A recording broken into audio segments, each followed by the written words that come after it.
नमस्कार। जय भीम साथियों, दैनिक दस्तक पर आपका स्वागत है। मैं हूं आपका होस्ट जीपी गौतम। यूपी 2027 एक बहुत ही महत्वपूर्ण चुनाव बहुजन समाज पार्टी और बहुजन समाज के लिए होने वाला है। बहुजन समाज पार्टी आप जानते हैं 2012 से सत्ता से बाहर है। न सिर्फ सत्ता से बाहर है बल्कि उसकी जो सीटों की संख्या है वो भी अब नगण्य होती जा रही है। ये बहुत बुरी सच्चाई इस समय बहुजन समाज पार्टी और बहुजन समाज देख रहा है और उसके जो परिणाम है उन परिणामों को भी अपने सामने अपने जीवन में झेल रहा है। किस तरह से जो सरकारें हैं वो अब निरंकुश नजर आ रही हैं, उनके ऊपर कोई दबाव नजर नहीं आ रहा है। हालांकि इस देश में विपक्ष नाम की चिड़िया भी मौजूद है, लेकिन उसकी जो जुबान है वो सरकार के सामने छोटी सी रह जाती है, या कहें कि वो अपने ईमानदारी से विपक्ष का जो दायित्व होना चाहिए उस दायित्व को नहीं निभा रही है, जिसके चलते बहुजन समाज पार्टी की जो जरूरत है वो इस देश में लगातार बढ़ जाती है। और जो चुनाव परिणाम बहुजन समाज पार्टी को इस समय मिल रहा है उसके क्या नफे नुकसान हो सकते हैं उसको पूरा देश इस समय भली भांति झेल रहा है। लेकिन 2027 के लिए बहुजन समाज पार्टी कितनी तैयार है, ये बड़ा सवाल इस समय उठ रहा है। अभी 2 दिन पहले आईटी सेल के बारे में चर्चा चल रही थी।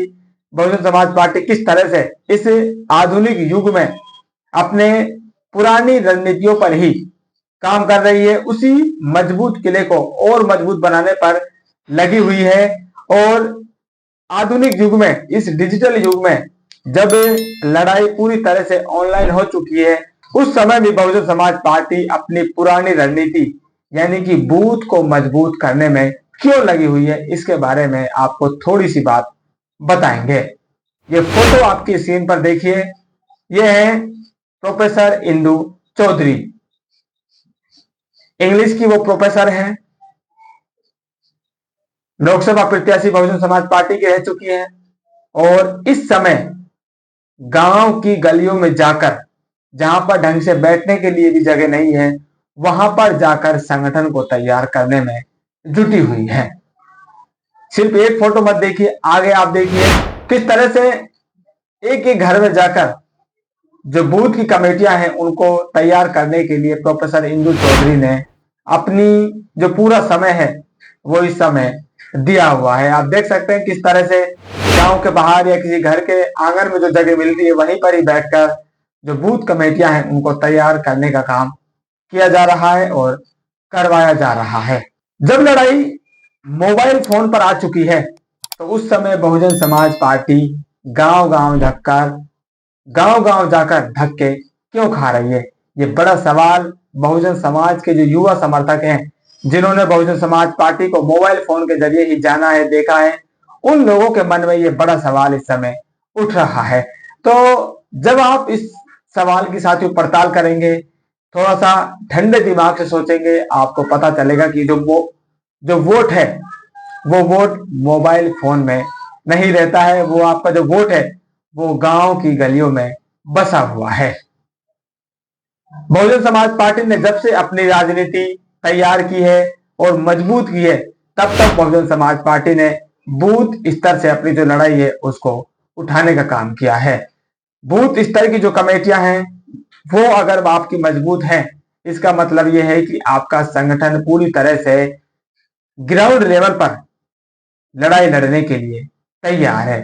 अगर आपके पास जिला लेवल की कमेटी है, विधानसभा लेवल की कमेटी है, तो आप चुनाव परिणाम में कुछ भी फेरबदल नहीं करवा सकते हैं।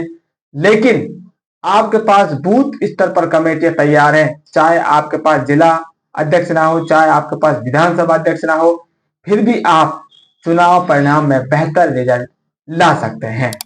क्योंकि आपका जो वोट है, किसी भी पार्टी का जो वोट है उसको मशीन में साथ जो डलवाता है वो बूथ सेक्टर की कमेटियां ही डलवाती हैं। और वोटर से अगर किसी का सीधा जुड़ाव होता है तो वो बूथ कमेटियों के जो पदाधिकारी होते हैं, कार्यकर्ता होते हैं, उनसे ही वो सीधा मिलते हैं। रोजमर्रा की जो बैठकें होती है, दैनिक जो वार्तालाप होती है, वो बूथ स्तर के कार्यकर्ताओं से ही होती है और बहुजन समाज पार्टी किस रणनीति पर काम कर रही है, क्या हलचल अन्य प्रदेशों में चल रही है, शीर्ष नेतृत्व ने क्या कुछ कहा है, इसकी जानकारी अगर वोटर तक पहुंचती है तो वो सीधे ये जो बूथ स्तर के पदाधिकारी होते हैं ये इनको मुंह जबानी पहुंचाते हैं, तो इसका असर ज्यादा होता है बनिस्बत जब वो मोबाइल फोन या टीवी के जरिए न्यूज में उसको देखते हैं। क्योंकि न्यूज में किस तरह से बातें परोसी जाती है आप साथियों अच्छी तरह से जानती हैं। एक बात को 10 बताकर भी परोस दिया जाता है, क्या काम हो रहा है क्या नहीं हो रहा है, सिर्फ फोटो या वीडियो के जरिए उस बात का जो सच्चाई है वो सामने नहीं आ पाती है।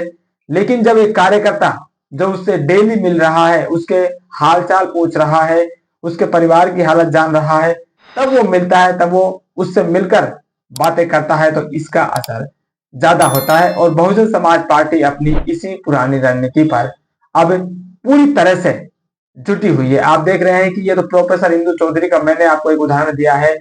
विश्वनाथ पाल जो प्रदेश अध्यक्ष हैं वो खुद बूथ स्तर की कमेटियां बनाने में लगे हुए हैं। बिहार में आप देखेंगे रामजी गौतम जो इस समय नेशनल कोऑर्डिनेटर हैं, राज्यसभा सांसद हैं, वो बिहार में बूथ स्तर की कमेटियों का जायजा ले रहे हैं। मध्य प्रदेश में आप देखेंगे लगातार कार्यक्रम जारी है।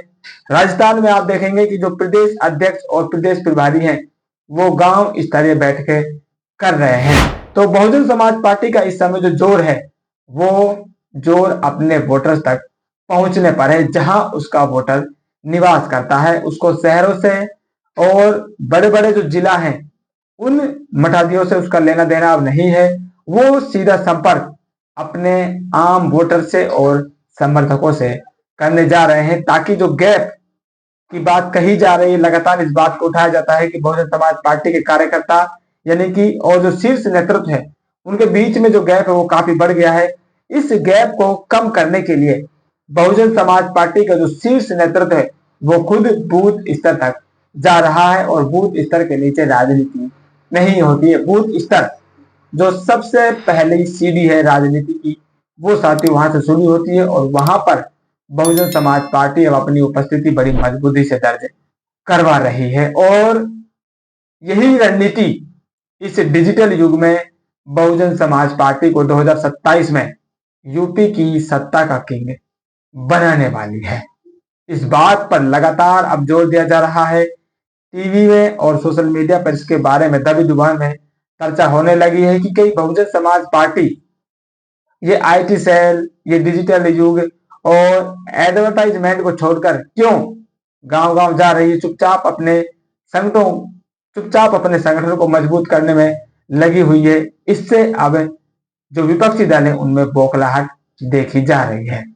आप लोगों का क्या मानना है अपनी राय जरूर कमेंट कीजिए। मिलते हैं नई अपडेट में, तब तक के लिए जय भीम।